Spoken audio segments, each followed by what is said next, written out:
And it's finally here. The match of the season. Bournemouth versus Nottingham Forest. Second versus third. Here is my take. Now, before we get to the analysis and my predictions, there's quite the backstory for this match because it was supposed to be played in round 33 on February the 18th, but it was cancelled, postponed, called off just a few hours before kickoff after damage to the Vitality Stadium during Storm Eunice. Forest are still in the FA Cup at this point, meaning not very many spots in the schedule for the EFL to put this game back in.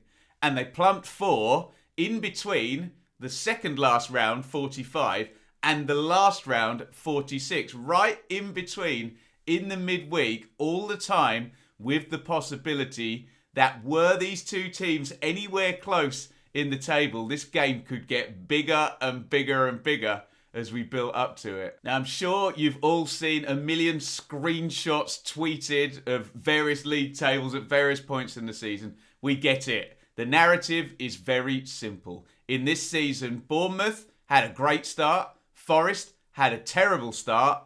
Forest have caught up. To give you the numbers here, Bournemouth's start was incredible. 40 points from the first 17 games. That is 2.35 points per game. By far the best side in the division over that first, third of a season. Since then, Bournemouth have dropped to 1.55 points per game.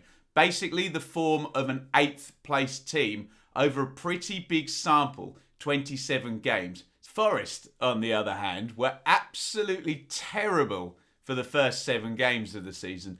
0.14 points per game. Beyond hopeless, abject relegation incoming. Worst team in Championship history stuff. However, from round 8, Forest scored 2.11 points per game. That is title-winning form. It doesn't quite match Bournemouth's incredible 2.35, but Forest have now done that over 37 games. That is twice as many as Bournemouth's hottest run, and it's 80% of an entire season.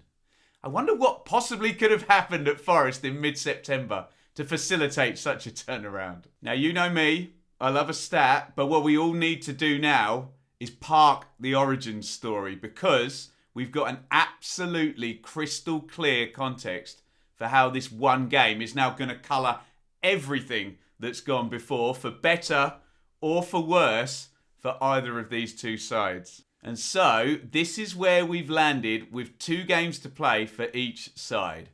Bournemouth second, Forest third. Bournemouth lead by 3 points. Goals scored is completely level. Forest have conceded 1 goal fewer. And as such, they have a single goal advantage in the goal difference. How juicy is that setup, everybody? Surely worth hitting the like button for and supporting the video and the channel. Right, let's play out each of these scenarios here. So, Bournemouth win this game, they're promoted. A 6-point gap over Forest will be unsurmountable going into the final weekend of the season. If Forest win, the two sides will be tied on 82 points going into the final day. Forest already have a goal advantage.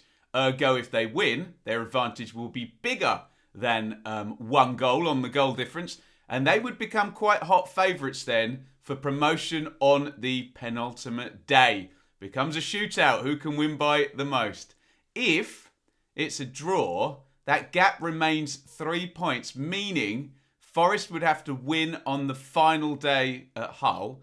Bournemouth would have to lose at home to Millwall, and then Forest would go up on goal difference. In short, Forest really need to go and win this head-to-head and overtake Bournemouth on Tuesday if they want to take second.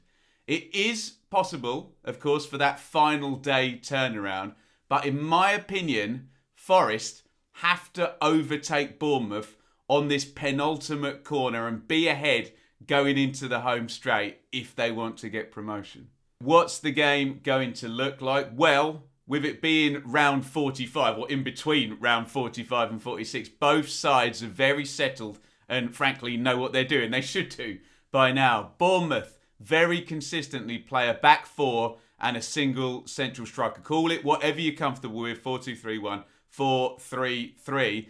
I suspect the lineup will be very, very similar or completely unchanged unless there's something more in Ryan Krissy going off at the weekend that we don't know about, or Scott Parker's going to try something clever. I think it would be ill-advised for either manager to deviate from the plan that's worked for them for the longest time this season.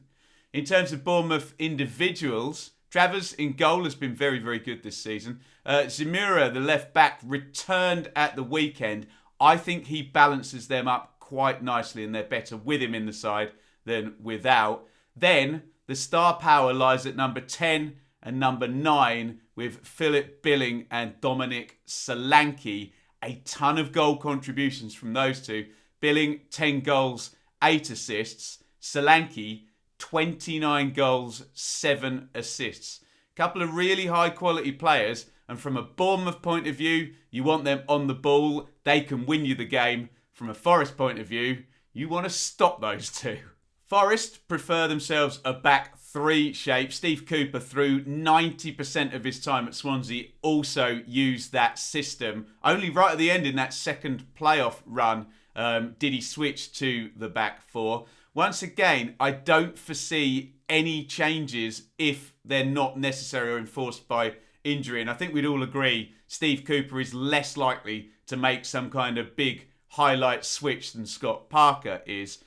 Former Bournemouth legend Steve Cook returned at centre-back for Forest a couple of games ago. He's a very steady influence at this level.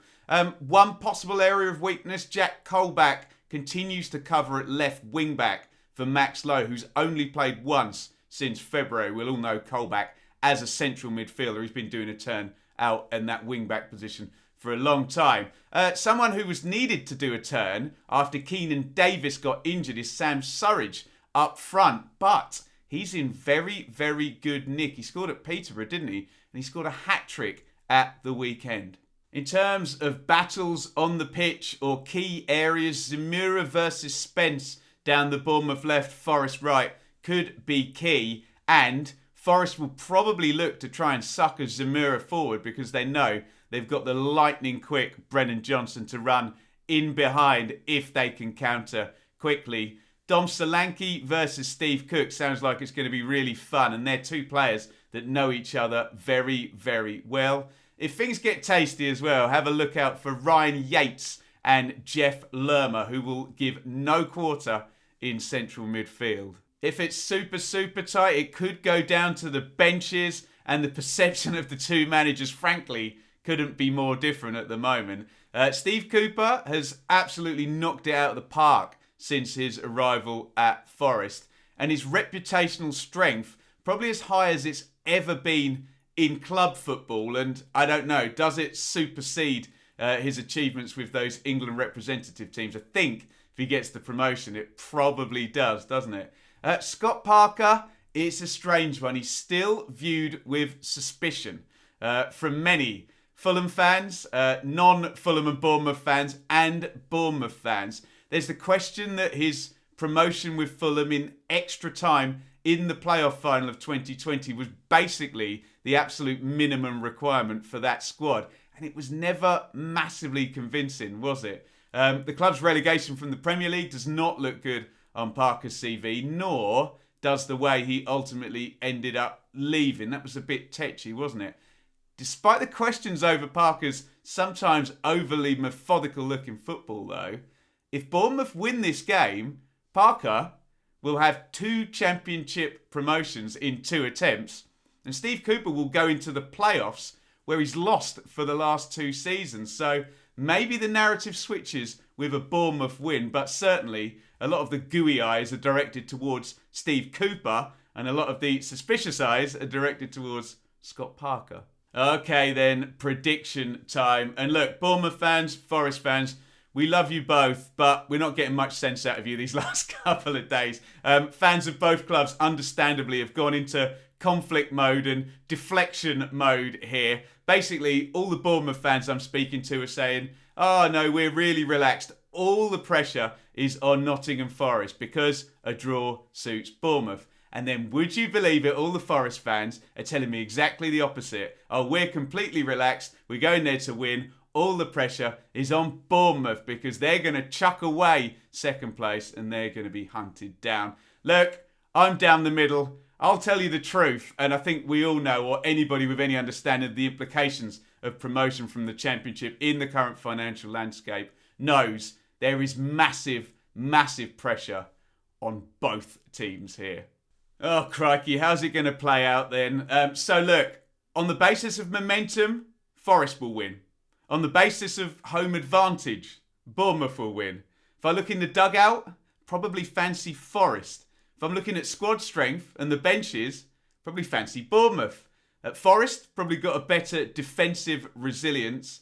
And then Bournemouth have got themselves a 29-goal striker. Look, I know you guys want a decisive outcome from me, but I would absolutely not be surprised if this is a very, very tense scoring a draw. And there you have it, the match of the season, Bournemouth versus Nottingham Forest. Let me know down there in the comments what you think is going to happen. Will it be Bournemouth securing promotion on the night? Will it be the draw, which makes Bournemouth favourites going into that last day? Or will it be Forest, which would see them make the vital overtake on the second last corner going into the home straight? Get in the comments, as usual, if you're a fan of either team. I'm far more interested in what your head says than your heart says. So why don't you give me your reasoning where you think the game is going to be won and lost? And if you want a little bit more content, why not check out this little look I had a few weeks ago at the probability of Forest getting second and this game being absolutely key. I think you'll find some interesting prognostications in there. Enjoy the game, everybody.